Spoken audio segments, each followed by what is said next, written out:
So hello students, यह हमारा संस्कृत का चैप्टर 3 है और आज की इस वीडियो में हम पढ़ने वाले हैं जो हमारा संस्कृत का चैप्टर है थर्ड नंबर अलस कथा।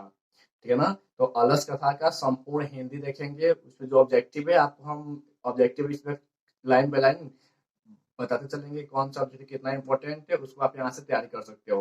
ठीक है, तो चलिए स्टार्ट करते हैं वीडियो। आज के इस क्लास में हम पढ़ने वाले हैं संस्कृत का तीसरा चैप्टर। ठीक है ना। यदि आप क्लास 10th के स्टूडेंट होंगे तो क्लास 10th का जो बिहार बोर्ड के लिए संस्कृत का बुक है, तृतीय पाठ पाठ का नाम है यहाँ पे अलस कथा, जो कि देख सकते हैं यहाँ पे आपको मेंशन में किया गया है।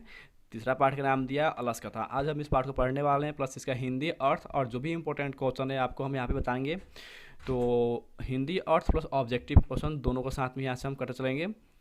तो चलिए स्टार्ट करते हैं बिना टाइम लॉस के। इससे पीछे कि हमने ऑलरेडी अपना फर्स्ट और सेकंड चैप्टर को कंप्लीट कर लिया है, उसको हिंदी अर्थ बता के आप लोगों को इसी यूट्यूब चैनल पे, और हमारा जो सेकंड चैनल है एसके बायोलॉजी फाउंडेशन, वहाँ भी आपको वहाँ पे देखने को मिल सकता है वो, तो वहाँ से उसको चेकआउट कर सकते हैं। तो चलिए इस वाले पार्ट को हम पहले स्टार्ट करते हैं पढ़ना। इसको हम आपको जो इंट्रो दिया हुआ है यहाँ से, इंट्रो का इसको हम पढ़ा दे रहे हैं, फिर इसका हिंदी भी कर दे रहे हैं। उसके बाद से आपको बिल्कुल कहानी के रूप में, ठीक है ना, जो ये पाठ दिया है अलस कथा, एक्चुअली क्या है, कहानी है ये। तो कहानी मतलब कि आपको बिल्कुल ये अच्छे से समझ में आएगा कहानी के रूप में, तो आपको कहानी के रूप में हम सुना देंगे। तो पढ़ते हैं पाठ पहले यहाँ पे। तो देखिए क्या दिया हुआ है। पहले बोल रहा है यहाँ पे कि अयम पाठ विद्यापति कृतस्य कथा ग्रंथस्य पुरुष परीक्षे तीन नामकस्य अंश विशेषो वर्तते। मतलब कि यह पाठ, यह मतलब होता है यह पाठ विद्यापति किटस्य मतलब यह विद्यापति द्वारा लिखा गया है। ठीक है ना। यह पाठ यानी कि अलस कथा पाठ विद्यापति द्वारा लिखा गया है। और कथा ग्रंथ से, कैसा पाठ है, कथा है, कहानी एक्चुअली एक ठो ये। कथा ग्रंथस्य पुरुष परीक्षेति नामकस्य अंश विशेषे वर्तते। मतलब कि यह जो कहानी दिया है अलस कथा पाठ, ये कहाँ से लिया गया है, तो इस पाठ को पुरुष परीक्षा नामक ग्रंथ से लिया गया है। एग्जाम में पूछता है कि अलस कथा पाठ कहाँ से संकलित हैं, तो अलस कथा पाठ जो है वो पुरुष परीक्षा नामक ग्रंथ से संकलित है। यहाँ पे दिया गया है वो, ये इंपॉर्टेंट क्वेश्चन ये वाला जो बोला यहाँ पे, इसको पापा हाईलाइट कर रहे हैं, नाम दिया यहाँ पे ग्रंथ का, इसी ग्रंथ से इसको लिया गया है। ठीक है ना। पुरुष परीक्षा नामक ग्रंथ है और पुरुष परीक्षा नामक ग्रंथ से अलस कथा को संकलित किया गया है। चलिए आगे देखते हैं। आगे बोला गया है कि पुरुष परीक्षा सरल संस्कृत भाषाया कथा रूपेण विभिन्न मानव गुणाना महत्व वर्णयति। मतलब कि पुरुष परीक्षा क्या है, एक सरल संस्कृत भाषा में कथा के रूप में लिखा गया एक यहाँ पे ग्रंथ है, जो कि विभिन्न मानव गुण के महत्व का वर्णन करता है। यानी कि एग्जाम में पूछ देगा कि पुरुष परीक्षा ग्रंथ किस भाषा में लिखा गया है, तो संस्कृत भाषा में लिखा गया है। इसमें क्या है, वो तो ग्रंथ है, कथा के रूप में इसको लिखा गया है। यह किसका वर्णन करता है, तो पुरुष परीक्षा जो है वो मानव के गुणों का वर्णन करता है। ठीक है ना। मानव के गुणों का वर्णन करता है। उसमें आगे और बोला है कि दोषाणा च निराकरण आया शिक्षा ददाती। मतलब कि मानव गुणों का और दोषों को दूर करने का इसमें शिक्षा मिलता है। एग्जाम में पूछता है क्वेश्चन कि दोष को गुण करने की शिक्षा किस ग्रंथ से मिलता है, तो पुरुष परीक्षा ग्रंथ से मिलता है। मानव का गुण किस में बताया गया है, तो पुरुष परीक्षा में बताया गया है। आगे देखते हैं। आगे बोला गया है विद्यापति लोकप्रिय मैथिली कवि आसित। विद्यापति कौन थे, तो विद्यापति मैथिली कवि थे। मैथिली मतलब कि मैथिल जो था, वहाँ पे एक भाषा होता है मैथिली भाषा एक्चुअली वहाँ पे मिथिला साइड में। तो बोला गया है विद्यापति एक बहुत ही लोकप्रिय कवि थे मैथिली भाषा के। ठीक है ना। तो एग्जाम में आता है क्वेश्चन डायरेक्ट कि विद्यापति थे तो मैथिली कवि थे। ठीक है ना। तो मैथिली कवि जब भी पूछे एग्जाम में, आपके जो 10th का किताब पढ़ना है उसमें एक ही नाम आएगा, वो आएगा विद्यापति, इसके अलावा कोई नहीं है इसमें। चलिए आगे देखते हैं। आगे बोला हुआ है यहाँ से कि अपि च बहुना संस्कृत ग्रंथाना निर्मातापि विद्यापति राशिता इति तस्य विशिष्टता संस्कृत विषय प्रभुता अस्ति। इनको बहुत सारे संस्कृत भाषाओं में अलग अलग बोला गया है कि विद्यापति ग्रंथ को, कहानी को, कविता को लिखे हैं। ठीक है ना। विद्यापति बहुत सारी भाषाओं में, लेकिन जो परम भाषा है, मेन भाषा वो संस्कृत है, इसमें इन्होंने बहुत सारी रचना की है। आगे बोला गया है कि प्रस्तुते पाठे, यानी कि इस पाठ में आलस्य नामकस्य दोषस्य निरूपणे व्यंग्यात्मिकता कथा प्रस्तुता विधति। मतलब कि इस पाठ में आलस को दूर करने के लिए, चाहे आलस के दोषों को निरूपण करने के लिए, दिखाने के लिए एक कथा प्रस्तुत किया गया है। ठीक है कि आलसी व्यक्ति कौन होते हैं, उनके अंदर कैसा आलस होता है और आलस से किसका नाश होता है, इस सब को इस बारे में बताया गया इस बुक के अंदर, इस कहानी के अंदर। चलिए ये वाला लाइन ध्यान सुनिएगा, बहुत इंपॉर्टेंट है। दिया है नीतिकारा आलस्य रूपी रिपूर्ण मन्यता, मतलब होता है वो नीतिकार लोग जो होते हैं, विद्वान होते हैं, जो महापुरुष होते हैं, उनको बोलते हैं नीतिकार, जो लेखक होते हैं। आलस्य मतलब कि आलस को, नीतिकार लोग जो होते हैं आलस को, रिपु रूपम मतलब कि शत्रु होता है वो, ठीक है ना, अपना शत्रु मन्यते नहीं मानते हैं। एग्जाम में पूछता है कि नीतिकार आलस को क्या मानते हैं, तो शत्रु मानते हैं, ठीक है ना, नीतिकार आलस को अपना शत्रु मानते हैं। चलिए ये रहा इस पाठ का इंट्रो कि यह पाठ विद्यापति द्वारा लिखा गया है, किस ग्रंथ से लिया गया है, तो पुरुष परीक्षा नामक ग्रंथ से लिया गया है। पुरुष परीक्षा जो ग्रंथ है वो किस भाषा में है, संस्कृत भाषा में है। इससे हमें क्या शिक्षा मिलती है, तो पुरुष परीक्षा ग्रंथ जो है उसमें मानव गुण और दोषों को दूर करने के लिए शिक्षा यहाँ पर दिया गया है। विद्यापति कौन थे, तो एक लोकप्रिय कवि थे जो मैथिली भाषा के कवि थे। उन्होंने बहुत सारे यहाँ पे ग्रंथ नहीं, वहाँ पे संस्कृत भाषा में बहुत सारे गद्य पद और कहानी लिखी है उन्होंने। चलिए आगे देखते हैं अगला। यहाँ से बोला ये आपका रहा मेन कहानी, तो इसको हम पढ़ाएंगे नहीं, एक्चुअली हम नहीं मानते कि इतना कहानी आपको पढ़ के भी इतना अच्छा लगेगा, बस कहानी सुन लीजिए, क्योंकि इतना पढ़ाने के बाद भी वही काम करेंगे या टाइम ज़्यादा लग जाता है। इसको संस्कृत पढ़ाएं फिर इसको हिंदी करें तो टाइम भी ज़्यादा कंज्यूम कर लेता है, तो इससे ऐसा बताएं कि टोटली का हिंदी आपको यहाँ पे हम बता दे रहे हैं, कुछ पढ़ ले रहे हैं फिर बता रहे हैं यहाँ पे। तो देखिए इस कहानी में क्या हुआ है, एक्चुअली आलसियों के बारे में बताया गया है। आलसी मतलब कि वे व्यक्ति जिनका शरीर सब बिल्कुल स्वस्थ होता है, वो ठीक ठाक होते हैं, लेकिन कोई काम धाम ना करते हैं, फालतू में बैठे होंगे, गपशप करेंगे, लेकिन कोई काम धाम नहीं करेंगे, किसी का ऊपर टिप्पणी करना है, किसी की बात इधर का उधर करना, ये सब जो होता है आलसियों का एक प्रमुख लक्षण माना गया है। तो मिथिला के एक मंत्री था, इस कहानी पे आते हैं हम लोग। मिथिला जो राज्य था वहाँ पे मिथिला का एक मंत्री था, नाम था उनका वीरेश्वर, ठीक है ना, मिथिला के एक मंत्री थे, नाम था उनका वीरेश्वर। वीरेश्वर जो थे स्वभाव के मामले में, यानी उनका जो नेचर था वो बहुत ही दानशील और करुणामयी थे, मतलब गरीबों को खाना खिलाना, वस्त्र दान देना, उनके आने जाने के प्रबंध करना, ठीक है ना, इस सब कामों करते थे। कौन, नाम था उनका वीरेश्वर। एग्जाम में पूछता है कि वीरेश्वर का स्वभाव कैसा था, तो दानशील और करुणामयी थे, यानी उनके बहुत अंदर उनके प्रेम था उनके अंदर दूसरों के प्रति। वो जितने होते हैं वहाँ पे उनके राज्य में, जितने गरीब थे, निर्धन थे, आलसियों को, यहाँ तक कि आलस जो व्यक्ति थे, जो सब कुछ ठीक ठाक होते हुए भी लोग काम नहीं करते थे, उनको भी वो बिल्कुल बुला करके दरबार में मुफ्त में खाना खिलाते थे, सबको पहनने के लिए कपड़ा देते थे, रहने के लिए आवास, सब वहाँ पे वो प्रबंध करते थे, ठीक है। तो बोला गया यहाँ पे एक श्लोक भी दिया गया है, आप देख लीजिए। श्लोक के माध्यम से बताया जाता है वाला कि आलसी व्यक्ति किसे कहा गया है, तो आलस व्यक्ति वे होता है जिसके पेट में बहुत तेज भूख लगा हो, जठर ग्रंथि अपने परम सीमा पर हो, यानी भूख जो होता है किसी इंसान को, यानी आलस व्यक्ति को बहुत तेज लगी हो, फिर भी वो कुछ काम धाम ना करके बस ये सोचे कि हाँ हम बिल्कुल हमें खाना मिल ही जाएगा, हम भोजन मिल जाएगा, हम बस भगवान के भरोसे बैठे हैं, ठीक है ना। तो ये बताया गया इसमें से कि आलसियों के बारे में तो बोला गया है इस वाले श्लोक में कि जठर ग्रंथि अपनी परम सीमा पर रहेगी, अपनी मतलब कि पूरा भूख से वो तड़पेगा, लेकिन फिर भी कोई काम धाम करने के बारे में नहीं सोचेगा, बस दूसरे पर डिपेंड रहेगा कि हाँ हमें कोई खाना दे दे, भगवान के भरोसे बैठे हैं, हमको खाना मिल जाएगा, भोजन मिल जाएगा, हमारा काम चल जाएगा, ठीक है। चलिए आगे देखते हैं कहानी में। यहाँ पे फिर बोला गया यहाँ पे कि उस राज्य में जो मिथिला राज था, वहाँ पे जो राजा नहीं सब मंत्री थे वीरेश्वर, वो बहुत सारे मतलब दान दून कर रहे थे, लोगों को खाना खिलाना। तो उनके दान को देखकर जो उस राज्य में जितने भी थे जो आलसी नहीं थे, वो आलसियों पे मतलब बहुत ही प्यार था उनको, कि आलसियों को खिलाना, उनको मतलब पहनाना सब था। लेकिन जब राज्य के लोग देखे कि हाँ बिना काम किए हुए कुछ आलसी हैं, वो आराम से अपना जीवन को यहाँ पे व्यतीत कर रहे हैं, तो उस राज्य में जो रहने वाले थे, जो ठीक ठाक भी लोग थे, जो आलसी नहीं थे, वो धूर्त थे, मतलब कि आलसियों का वेशभूषा लेकर के वो भी पहुंच गए दरबार में कि हमको भी चल रहे हैं, फ्री में खाना मिलेगा, रहने के लिए घर मिलेगा आराम से, और पहनने के लिए कपड़ा मिलेगा। तो ऐसा करते करते पूरे राज्य के अधिकांश लोग उस मंत्री के पास जाने लगे और उनसे पूरी सुविधा लेने लगे। तो दिन बीतता गया, धीरे धीरे क्या हुआ, जो मंत्री था वहाँ पर राज्य का, उसने देखा कि हाँ पहले की अपेक्षा संख्या बहुत ज़्यादा बढ़ गई है, पहले कम आलसी आते थे, बहुत कम गरीब लोग आते थे, अब बहुत ज़्यादा हो गया है। तो जो उनके सेनापति थे वहाँ पे, जो मंत्री थे उनके, विदेशों जो मंत्री थे उन्होंने क्या सोचा कि इतने सारे लोगों को खाना खिलाना तो मुमकिन है नहीं, पहनाना मुमकिन है नहीं, तो क्यों ना इनकी कुछ एक परीक्षा ले ली जाए कि इसमें कौन असली आलसी है या कौन यहाँ पे धूर्त लोग हैं जो कि आलसियों की वेशभूषा में यहाँ पे आके भोजन कर रहा है और वस्त्र पहन रहा है। तो क्या किया उन्होंने, एक योजना बनाई। योजना क्या थी, तो उन्होंने सोचा कि एक बंद कमरे में सभी आलसियों को रख लेते हैं, सुला देते हैं और उस रूम में हम लोग आग लगा देंगे।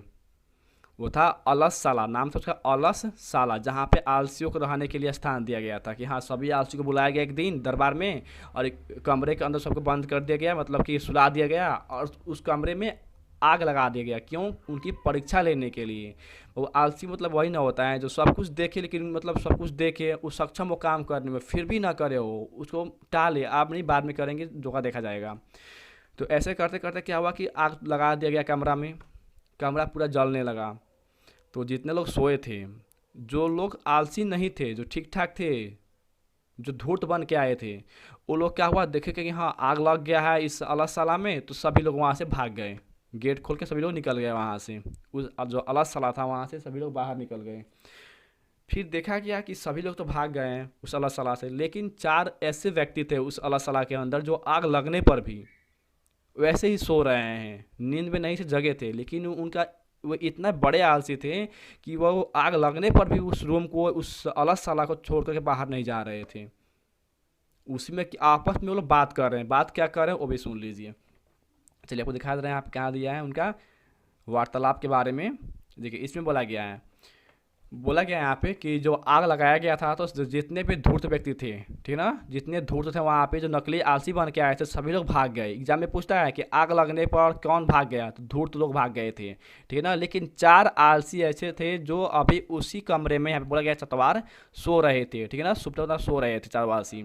उसमें से एक जो आलसी था, 4 आलसी में से एक आलसी बोला गया, एक आलसी था बोला गया वस्त्रावृत मुखेनो खत्म, मतलब कि अपने मुख से वस्त्र जो ढका हुआ था, ओढ़ कर सोया हुआ था, उसको हटा करके क्या बोलता है वहाँ पे, सुनिए क्या बोलता है। अपने मुख से जो सो रहा था एक्चुअली वो लोग 4 आदमी, उसमें से एक आलसी अपने सर से जो होता है मुख से कपड़ा हटाया जो ओढ़ा था वो, और फिर बोल रहा है कि अहो कथमय कोलाहलम, मतलब कि यहाँ कैसा हल्ला हो रहा है, कैसा कोलाहल हो रहा है यहाँ पे, ये पहला आलसी बोलता है, ठीक है ना। तो एग्जाम में पूछो करता है कि पहला आलसी क्या बोला था, तो यहाँ कैसा कोलाहल यानी कि हल्ला हो रहा है, ये पहला आलसी का शब्द था जो बोला था वहाँ पे। द्वितीय नुक्ता मतलब कि दूसरा आलसी क्या बोलता है, तो उसमें से दूसरा आलसी क्या बोला, वो बोला है कि तर्केते यद अस्मिना गृह अग्नि लग्नो अस्ति, मतलब कि हमारे गृह में जो हम लोग सो रहे हैं अलसशाला में आग लग गया है। देख रहा है वो कि हाँ आग लग रहा है, फिर भी उस अलसशाला इन रूम से बाहर नहीं जा रहा। वो लोग इतने बड़े आलसी थे वो चारों के चारों कि आग लगने पर आपस में बात कर रहे हैं, कोई भय नहीं था कि हाँ आग में हम झुलस सकते हैं, अपनी मृत्यु हो सकती है। आपस में बात कर रहे हैं, उसमें एक बोल रहा है कि हल्ला कैसा हो रहा है, तो दूसरा बोल रहा है कि हमारे जो गृह है यहाँ पे अलसशाला उसमें आग लग गया है। आपस में बात कर रहे हैं, लेकिन भागने तक क्या उनको आलस था कि भाग ना जाए, रूम से बाहर निकल जाए हम लोग। चलिए आगे देखिए, उससे बड़ा क्या आलसी था, तीसरा सुन लीजिए। अब तीसरा क्या बोल रहा है यहाँ पे, तीसरा सोए सोए आराम से तना हुआ है वैसे बिस्तर पे नीचे सो रहा है। अब क्या बोल रहा है, वो बोल रहा है यहाँ पे कि कोपी तथा धार्मिको नस्ती, ठीक है ना, यह इदानी जलाद्रवी शोभी कटियोरा स्माना प्रिनोती, मतलब कि कोई यहाँ पे धार्मिक व्यक्ति नहीं है क्या जो हमें जल से भीगा हुआ चादर जो होता है ओढ़ने वाला, जल से भीजा हुआ कोई चादर हमको ओढ़ा दे, ठीक है ना। तीसरा आलसी इतना बड़ा आलसी था कि वो ये बोल रहा है कि यहाँ पे कोई ऐसा धार्मिक व्यक्ति नहीं है जो हमें जल से भीजा हुआ चादर, यानी जो होता है ना कि जब आग लगता है किसी को बचाने के क्या करते हैं हम लोग वहाँ पे कि जल में भिजा करके किसी भी सूती वस्त्र को जो होता है चादर जो भी मिल जाए हाथ में, उसमें जो जल में भीगने पर उसको ओढ़ा देते हैं कि हाँ ये कम जले कम, उसको सेफ्टी, यहाँ पे सेफ्टी रहे थोड़ा बहुत।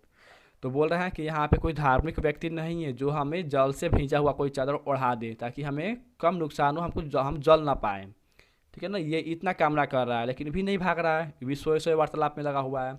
और इनमें से चौथा जो आलसी था, जो सबसे यहाँ पे बोला गया है कि सबसे बड़ा आलसी था चौथा, वो उसको बोलने तक में वो तीनों जो थे वहाँ फर्स्ट आलसी क्या बोला कि कैसा हल्ला हो रहा है, तो द्वितीय बोला कि आग लग गया है गृह में, तीसरा बोल रहा है कि कोई यहाँ पे धार्मिक व्यक्ति नहीं है कि जो हमें चादर ओढ़ा दे, तीनों आपस में बात कर लिए। चौथा इतना बड़ा आलसी था कि उसको बोलने तक में आलस आ रहा था कि हाँ हाँ मुख से बोल रहे हैं, हम सुन रहे हैं, सुनने में दिक्कत था, बोलने में दिक्कत था, उसको अब सुना नहीं जा रहा था वहाँ पे।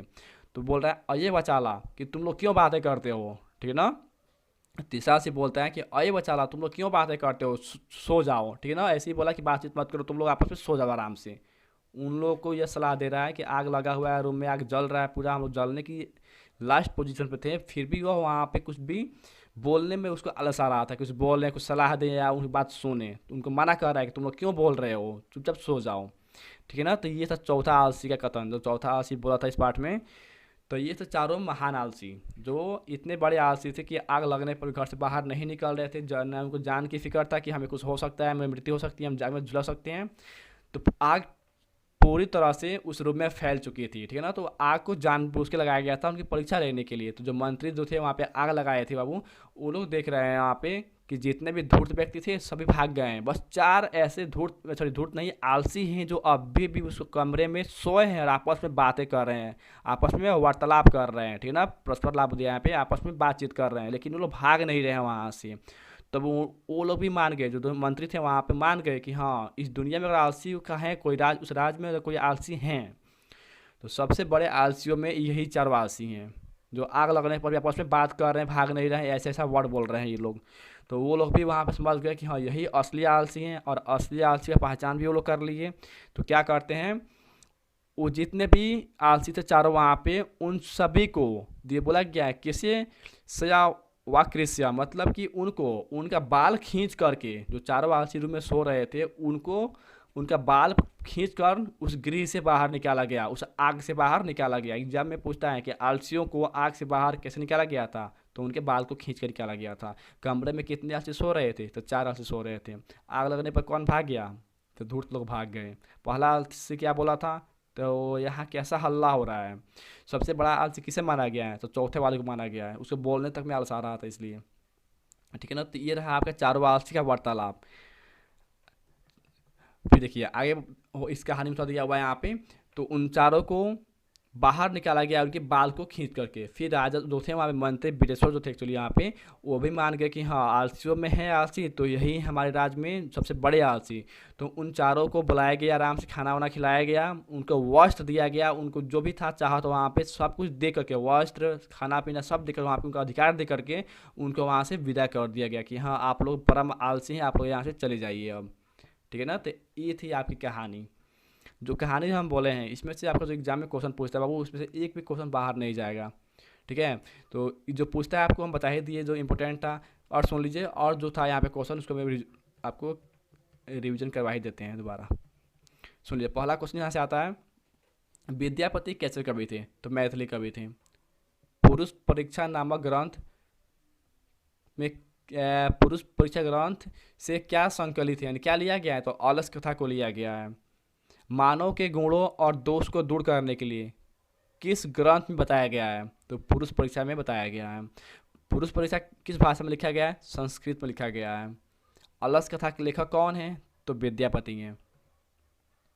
अलस कथा पाठ में किसके दोषों के बारे में बताया गया है, तो आलस के बारे में बताया गया है, ठीक ना। आलस के दोषों को दूर करने के बारे में बताया गया है यहाँ पे। मानव का सबसे बड़ा जो शत्रु होता है वो क्या होता है, आलस होता है। और नीतिकार लोग अपना परम शत्रु किसे माने हैं, आलस को माने हैं। मिथिला के मंत्री कौन थे, बिरेश्वर थे। बिरेश्वर का स्वभाव कैसा था, तो दानशील और करुणामयी था। आलसियों को मुफ्त में भोजन और वस्त्र कौन देते थे, तो बिरेश्वर देते थे। आग लगाने की योजना किसने बनाई, मंत्री ने बनाई। आग क्यों लगाया गया था, धूर्तों की पहचान के लिए। आग लगने पर कौन पलायमान हो गए, यानी कौन भाग गए, तो धूर्त लोग भाग गए। धूर्त ऑप्शन क्या है, धूर्त भाग गए। कमरे में कितने आलसी सोए रह गए, 4 आलसी सोए रह गए, ठीक है ना। ये जो था क्वेश्चन आपका बहुत इंपॉर्टेंट है, एग्जाम बार बार पूछ दिया गया है। तो ये रहा टोटली क्वेश्चन। आपको इस पर हम थोड़ा और बता देते हैं, यहाँ से जो दिया है किताब में क्वेश्चन वो भी देख लीजिए। अब यहाँ पे आप जो हमारे कोचिंग के स्टूडेंट होंगे उनको पढ़ा दिए थे ऑफलाइन में, अभी ऑनलाइन नहीं पढ़ाएं, इसमें पढ़ाएंगे जल्दी। चलिए देखते हैं, मौखिक का पहला प्रश्न दिया गया कंसी दिया है कि इयम कथा कस्मात ग्रंथात उद्राधिष्टा, मतलब कि यह कथा किस ग्रंथ से ली गई है। तो इस कथा को कहाँ से लिया गया वो भी बताए थे आपको हम पुरुष परीक्षा नामक ग्रंथ से लिया गया। लिखेंगे पुरुष परीक्षा ग्रंथ, ठीक है ना। मौखिक है तो एक शब्द में इसका आंसर देंगे। अस्य कथाया कस्य महत्वमर्दितम अस्ति, यानी यह कथा किसके महत्व का वर्णन करता है। तो इस कथा में मानव गुणों का सॉरी इस कथा में किसके महत्व का वर्णन किया गया है, तो आलस के बारे में बताया गया है, आलस का वर्णन किया गया है। अस्या कथाया रचनाकार कौन, यानी अस्य मतलब था कि इस यह कथा किसके द्वारा रचित है, यानी किसके द्वारा लिखा गया है, तो लिखा गया है विद्यापति के द्वारा। इसके रचनाकार कौन है, विद्यापति जी हैं। यम कथा की शिक्षा थी, यह कथा से हमें क्या शिक्षा मिलती है, ठीक है ना। तो आलस परम शत्रु, आलस क्या होता है, हमारा परम शत्रु होता है। विद्यापति का आशित, मैथिली कवि, इसके आंसर का मैथिली कवि थे, मैथिल कवि। अस्य कथाया कस्य दोषस्य वर्णनम अस्ति, इस कथा में किसके दोषों का वर्णन किया गया है, तो आलस के दोषों का वर्णन किया गया। आलस्य होगा इसका आंसर, आलस्य के दोषों का वर्णन किया गया है, मानव गुण का वर्णन किया गया है। मिथिलाया मंत्री क आसित, मिथिला के मंत्री थे वीरेश्वर, इसका आंसर बनेगा वीरेश्वर। क दृष्टवा सर्वे धूर्ता पलायिता, यानी धूर्त लोग किसको देख के पलायमान यानी भाग गए थे, तो होगा अग्नि को, ठीक ना। इसका आंसर होगा अग्नि, आग। अलसलाया बहुद्रव्य वयम दृष्टवा तनयोगी पुरुषे किम प्रविष्टम, बोला कि यहाँ पे जो अलसला में आग लगाया गया था, तो जितने भी उसमें नियोगी यानी कि आलसी व्यक्ति थे उनको बहुद्रव्य यानी बाहर कैसे किया गया था, तो केस पकड़ के, ठीक है, उनके बाल को पकड़ के किया गया था। चलिए अगला देखते हैं आप उसमें से दो नंबर जो क्वेश्चन दिया उस भी बोला है कि एक पद में ही आंसर दे दो आप लोग भी। बोला क्या है कि अग्नि दृष्टवा के पलायिता, अग्नि मतलब आग, दृष्टवा देखकर, के मतलब कौन, पलायिता भाग गया, तो धूर्त आंसर बनेगा धूर्त, इसका आंसर होगा। ख देखते हैं, ख बोला क्या है, कति पुरुषा सुप्ता आसन, कितने पुरुष सोए रह गए, तो चतवार, यानी आंसर होगा 4, ठीक है ना। ख का ग देखते हैं, ग बोला कि एक पुरुष किम अवदत, एक पुरुष जो था पहला क्या बोला, अहो कथमय कुलाहलम, यहाँ कैसा हल्ला है, इसका आंसर आपको देना है संस्कृत में ही। तो किताब में देख सकते हैं आप, क्या बोला था, अहो कथमय कुलाहलम। आगे दिया द्वितीय पुरुष किम अवदत, दूसरा जो था वहाँ पे आलसी कमरा में, वो क्या बोलता है, वो बोलता है, पहला बोला था कि यहाँ पे कैसा हल्ला हो रहा है, दूसरा बोलता है कि अयम गृहम अग्निप्लायित, यानी हमारे घर में गृह में आग लग गया है। तीसरा दिया क्या है, तीसरा पुरुष क्या बोला था, तो वो बोला था यहाँ पे कोई धार्मिक व्यक्ति नहीं है जो हमें चादर ओढ़ा दे, ठीक है ना, ये तृतीया। और चौथा जो था वो क्या बोला, तो चौथा बोला था क्यों बचाला, यानी तुम लोग क्यों बोल रहे हो, क्यों बात कर रहे हो, ठीक ना, ये बोला चौथा आलसी। आगे दिया है वीरेश्वर का आसित, वीरेश्वर कौन थे, तो वीरेश्वर मिथिला मंत्री आसित, ठीक है ना, वीरेश्वर मिथिला के मंत्री थे। तस्य स्वभाव, यानी कि उनका स्वभाव कैसा था, वीरेश्वर का स्वभाव, तो दानशील व करुणामयी। अलसाना सुख दृष्टवा के कृत्रिमलस्य दर्शन भी भोजनम गृहंती समूह, आलसियों को सुख और कृत्रिम भोजन करना, उनको वस्त्र देना, कौन वहाँ पे दान उनको करता था, तो करते थे वीरेश्वर, इसका आंसर बनेगा वीरेश्वर। हो गया ना वो, ठीक है। ये रहा आपका फिल इन द ब्लैंक्स, आप किताब से जो देख के पढ़ सकते हो, अदरवाइज इसका आंसर आपको हम नेक्स्ट वीडियो में दे देंगे। चलिए बता ही देते हैं यहाँ पे कि नेक्स्ट में क्यों बैठा है यहाँ पे। देखिए दिया गया स्थिति डैश डैश डैश धवंती जवंता, जो श्लोक दिया गया था वो उसमें इसका आंसर मिलेगा, ठीक है ना। तो श्लोक में चलते हैं हम डायरेक्ट यहाँ से अपना,